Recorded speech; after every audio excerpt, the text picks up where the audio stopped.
Fox News Alert, I'm Juan Williams, and this is The Five. We begin tonight with our continuing coverage of the utter devastation in Texas following Hurricane Harvey, the most extreme rain event in the history of the continental USA. Moments ago, President Trump returned to Washington after a day of visiting first responders in Texas. In Houston, we're still seeing dramatic rescue after dramatic rescue, such as this one captured by a traffic camera on the San Jacinto Bridge.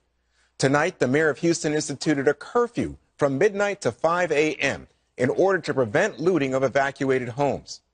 The death toll from the storm now stands at 16, including Sergeant Steve Perez, a highly respected 34-year veteran of the Houston Police Force. We couldn't find him, and once our dive team got there, it was too treacherous to go under and look for him. So we made a decision to leave officers there waiting until the morning, because as much as we wanted to recover him last night, we could not put more officers at risk for what we knew in our hearts was going to be a recovery mission.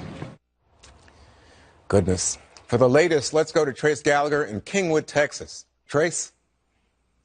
I got to tell you, Juan, we are about the last rescue boat out tonight. We are on Lake Houston. This is the Barrington subdivision. It's a golf club community, and we've been out here for about 2 hours, and we have not seen anybody. But the crew we were with says earlier they saw a man who was on his balcony, and he said, look, I've got food, I've got water, I've got electricity, and I'm not leaving. And it's odd because you can see some of these homes actually do have electricity, though the water is rising inside. But if you are not going to leave now, I mean, we're about the last boat out here. It means that you are going to ride it out for the night. You're betting that the water's not going to get any higher, which it could be risky because it appears the water really is not going down at this point in time. They rescued some 400 people out of this area today in Lake Houston. This is the northeastern part of the city, and we saw people today that really held on as long as they possibly could, getting their valuables up to the upper stories before they left, and they came walking out or boated out with dogs and cats and suitcases and all kinds of stuff. Just to give you an idea of how fast this water came rushing in, we saw a couple of U-Hauls down about a block over there, and the funny thing is it appears they came here, tried to load up all their stuff, and then were trying to get out. But the problem is one guy told our crew that he came up, we just hit a stop sign or something. We just actually rolled over a stop sign. He told our crew, Juan, that he thought he was going to come home, and 15 minutes later he walked outside and it was entirely flooded. The entire neighborhood was flooded. This is kind of the devastation that we've been seeing now for days. There is a little bit of good news because, as you can see, it's not raining for the first time in 5 days. We even saw a peak of the sun a bit earlier, but wow, they've got the sun a bit earlier, but wow, they've got a long way to go here, Lake Houston and the rest of southeastern Texas. Juan. Trace, it's been a long day for you. Thanks. Stay safe. Let's now go to Caroline Shively, who's at the Houston Convention Center. Caroline. Hi there, Juan. 10,000 people have walked through these doors. It's simply too much. Max capacity was supposed to be 5,000. So a couple blocks away, they've now opened the Toyota Center where the Houston Rockets normally play. They're going to try and get some of the people who are here without cots, without enough room, and push them over there. The city will open a third mega shelter if they have to, but so far it's been holding steady around the 10,000 mark. We have seen people of all ages walk through here, including two little girls we met earlier today, one in a tutu, one in a Cinderella dress. We're also seeing the elderly come in, lying on the floor because they ran out of cots here, but they are getting clothes, they are getting hot meals, and this is where it all happens. This is where the volunteers gather the clothes, the shoes, the things they need, and it is all being made happen by local Houstonians, giving their time. Some of their houses are even flooded out, but they're here. This is Amber Townsend. Amber, tell us what you're up to and why are you here? I am here to kind of definitely give my time to the community. Philanthropy is my passion, but I had such a burden. I had to get out here today. I couldn't wait any longer. I filled out the form yesterday with the Red Cross, and I was like, I've got to go serve. And so it's so cool. I came here by myself. I didn't know what I was getting into. I just said, just use me. And so, yeah, how's it work? So somebody says what? I need shoes. I have no clothes. So it's kind of cool. You are actually standing in the drop-off section. They actually drop the clothes off here. We literally were out in the rain. We're going and collecting them and bringing them in. We are physically sorting through the sizes, right? Small, medium, large, 34, 32, whatever. And then someone will come and they're like, oh my goodness, we need somebody that needs such and such. We need baby blankets. We need socks. A lot of people, someone just brought in, it's like ridiculous.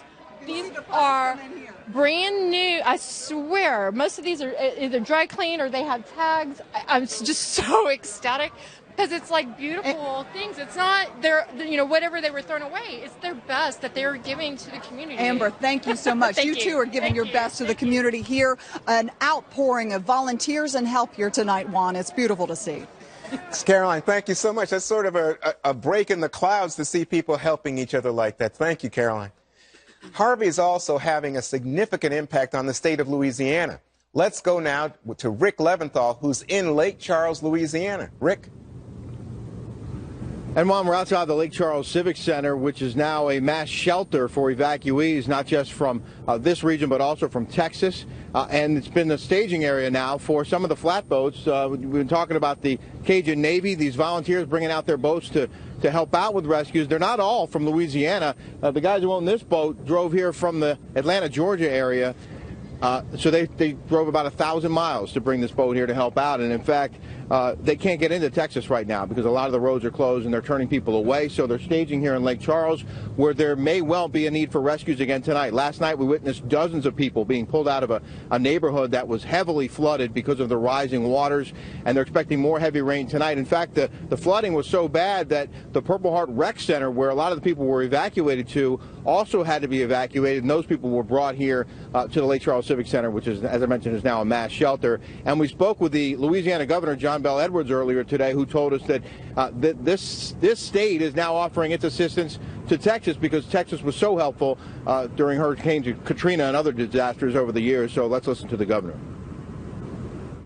We've always been really, really good at taking care of our own, and now we're being good neighbors to Texas as well. And by the way, they were great neighbors to us. 12 years ago today, Hurricane Katrina hit Louisiana, and we could not have had a better neighbor than Texas. There really is a spirit here of helping out, and I wanted to talk to some of the guys with the boats about why they're doing what they're doing. One of those gentlemen, his name is Todd Lowe, and here's what he told me earlier tonight. It was pretty frustrating, getting over there trying to help people, and they, turn us around and say we can't get in. So it is what it is, I guess. Would you have kept trying? Do you think you could have got in? Oh, we could have found a back road or something. There's always a way. Yeah. And what's your goal out here? Just to help as many people as we can help. The storm is headed here for Calcasieu Parish overnight tonight into tomorrow. They're talking about possibilities of 4 to 6 inches of rain, possibly more. There are warnings for possible tornadoes.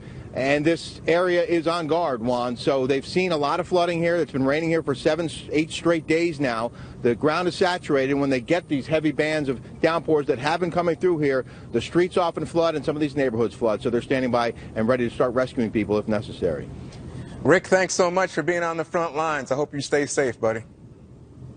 Sure. Kimberly, just let me turn to you and ask a little bit about how you perceive the idea of so much consistent rain. 4 straight days of rain. It's like something biblical is going on. It is. I was going to say it's like the end times. I mean, I half expect Noah's Ark. That's what it seems like. And you've just really never witnessed or seen anything like this. The president touched on that and really trying to bring it home to the rest of the country, because we can watch these images, but we are not feeling the power and the onslaught of that water coming down. It's so incredibly powerful, and just people losing everything, every memory, every memento and picture and piece of clothing or anything that they had. They worked so hard for, at their jobs to provide for their families. Can you imagine that? And just the feeling of loss and disappointment, and mothers and fathers just probably feeling like they let, their family down, because you can't help but just feel racked with guilt over all of it, And when I see the people just chipping in and trying to help each other out,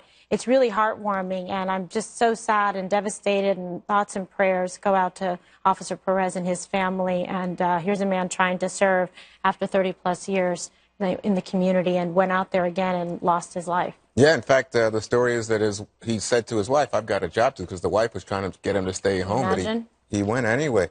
So, Jesse, what struck me in watching Caroline Shively's very good reporting and interview with the volunteer was what a contrast to the Superdome. Yeah. Remember the Superdome in Hurricane Katrina? And so now they've got double capacity. It's about 5,000 at the convention center in Houston, 10,000 people in there.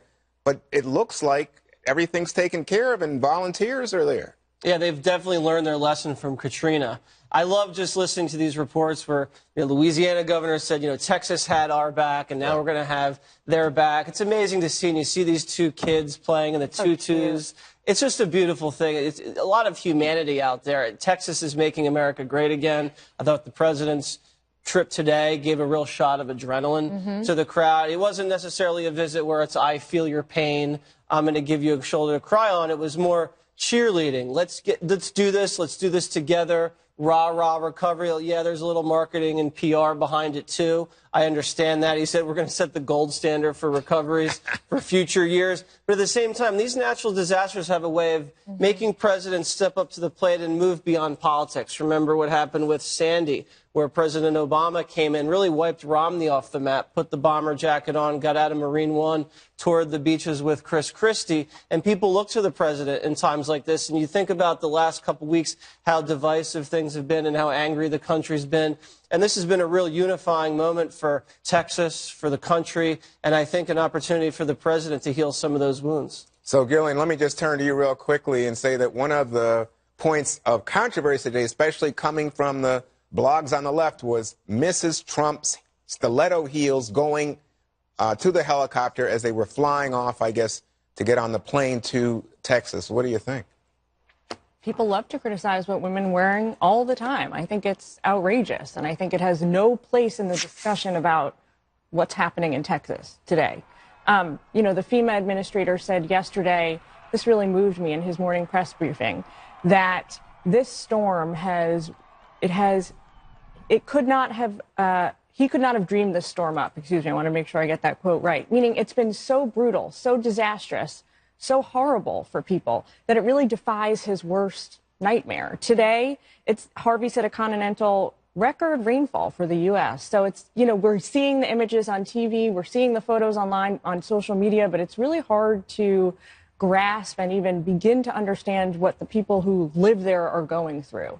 You can sort of see it and visualize it, but you can't understand it unless you're there. And so it's just been a heartbreaking time for all of us. I think the one good thing to come out of all of this horror is these stories about American resilience that we see over and over and again. It kind of restores faith in humanity, at least for me. Stories like Sergeant Steve Perez, the Houston police officer who died, local civilians from Texas and neighboring states who are rushing in on boats, on canoes, on rafts, anything they can find, going door to door to help people and animals and save them.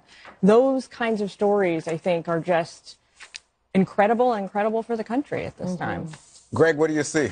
Well, I see and I hear a lot of the same things, which is we're talking about all this coming together stuff, and it's a shame because it's ignored all year round. The idea of basic good citizenry is actually mocked in the media because the storyline in parts of middle America and Texas and where not is one of oppression, division, and bigotry. You think about all the nonsense causes that take up conflict airspace. I call it conflict airspace, where there are these ridiculous fights over bathrooms, over pronouns, microaggressions, identity politics, gender politics. These are the things that consume people in the media, people in academia, people in entertainment. Harvey comes and washes all of that away and reveals what really matters are not these bizarre manufactured squabbles, but things that actually happen to people every day in their lives. Even when they're in over their heads, literally, they aren't in over their heads. They don't need inspiration from me. They don't need inspiration from a leader. They don't need inspiration from religious leaders. They inspire themselves. This is the America that the news ignores because there is no conflict to build up. You can't gin up anything with this. And there's no Antifa helping out because they can't find anybody to punch. Right. That's a great point about division. Horses to stab. Yeah, they like to do that, too. Yeah, I really like that. When we come back, a report on President Trump's trip to Texas today. Stay tuned. You did not expect this was going to happen? No, I didn't. What's most upsetting to you right now? The fact that I waited so long and my kids, I mean, I could have put them in danger. I mean, thanks to them that showed up now, because I didn't know who to call, and I don't know if it was going to be too late, and it was just an angel. I mean... As promised, President Trump visited Texas today to see the aftermath of Harvey firsthand and to try to lift the spirits of those impacted by the storm. We want to do it better than ever before. We want to be looked at in 5 years and 10 years from now as this is the way to do it. This was of epic proportion. Nobody's ever seen anything like this. With the latest on President Trump's response to Harvey, let's bring in Ed Henry from Washington. Ed, what do we have? Jesse, just in the last few moments, we've learned that the Coast Guard says that over 4,300 lives have been saved by that agency in the Houston area since Sunday alone. And the key is they are still saving lives at this hour, working around the clock, along with many law enforcement officials and first responders around the Houston area. That is what President Trump and First Lady Melania Trump were highlighting today as they saluted the tireless work of these first responders. In fact, they visited Texas Governor Greg Abbott and other top officials in Austin and Corpus Christi, deliberately not going to Houston because the president did not want his presence to rob critical resources that could help save lives in the Houston area. This is all hands on deck for the Trump administration, so serious that the Defense Department today revealed as many as 20 to 30,000 additional National Guard troops could soon deploy to areas hit hardest by Hurricane Harvey. Even some of the president's one-time political foes, like Senator Ted Cruz, said today he was impressed that the commander-in-chief made this clear and unequivocal commitment to the people of Texas. We love you. You are special. We're here to take care. It's going well. And I want to thank you for coming out. We're going to get you back and operating immediately. Now, FEMA Director Brock Long was direct in saying the convention center in Houston, quote, is not the Superdome, noting there is food and security for displaced residents, a sharp contrast from the chaos at the Superdome in New Orleans, a remarkable statement, to be sure, to be made on the 12th anniversary of the start of Hurricane Katrina. Worth noting as well that as First Lady Melania Trump accompanied the president, there were actually liberals in the mainstream media who were so obsessed with reporting that she started the day in high heels.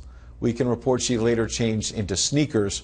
Remarkable, they focused on trivial matters amid all the death and devastation. The First Lady tonight putting out a statement declaring the effects of this storm will be felt for many years to come. Jesse? Ed, thank you very much.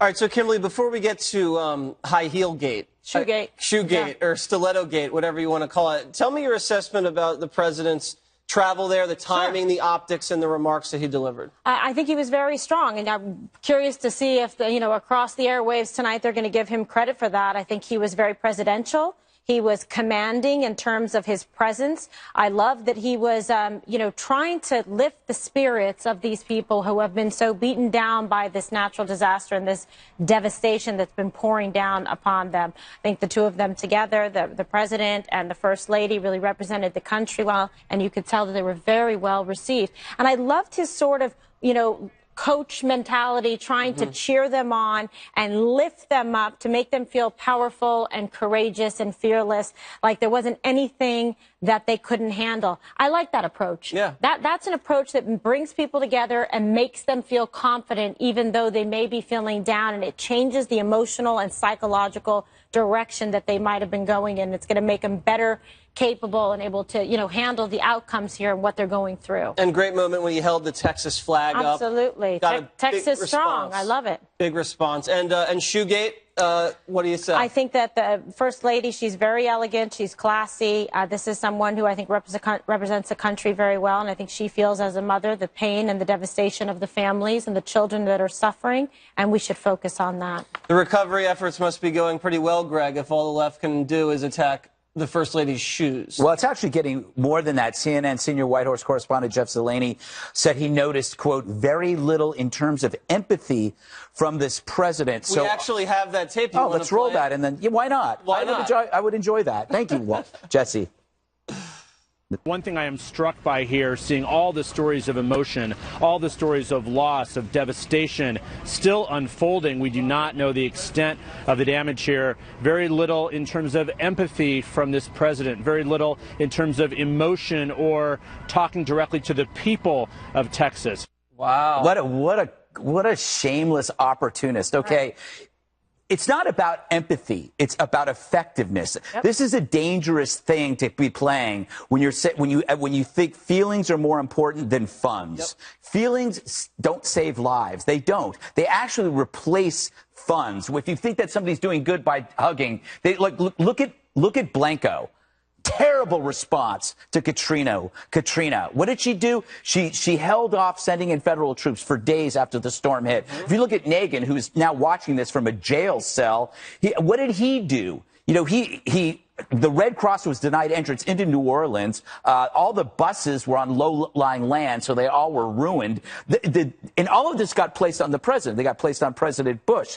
They somehow made it so that Bush really doesn't care about suffering when all he did was try to do his best. It were the people in New Orleans. It was what's her name, Kathleen Blanco, who just faded into obscurity. My point is this: she cried.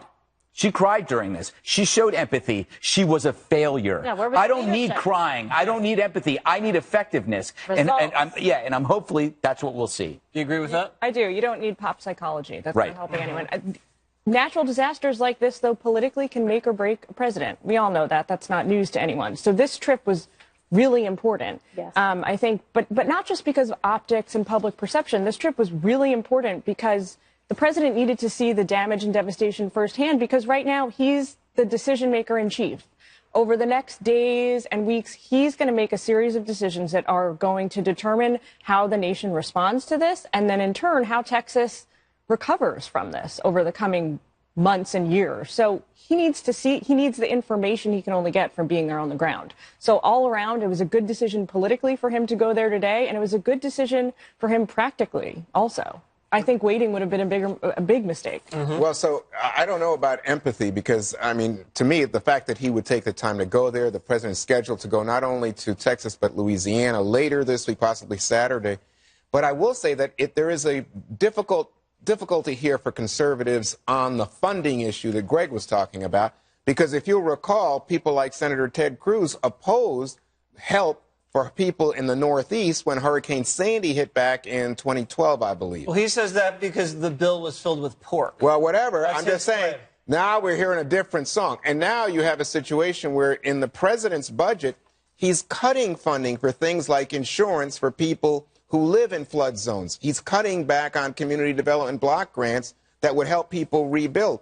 So maybe the power of seeing this, the real measure of empathy, and again, I'm just copying off what Greg said, but the real measure of empathy is his ability to say, I'm going to help you and give help in terms of funding or other federal aid that's critical for people trying to do what Brock Long, the FEMA director, says is going to be a long, slow recovery. You know what a really boring segment would be, but in fact, one that people have to know about is flood insurance. Yeah. The whole controversy behind flood insurance is absolutely astounding. The types of repeat floods and what happens and how much is paid out. It would bore you to tears, but it is probably one of the most important stories out there. It wouldn't bore the real estate industry. No. All right. Well, we won't be talking about that later, but up next, North Korea has conducted perhaps its most provocative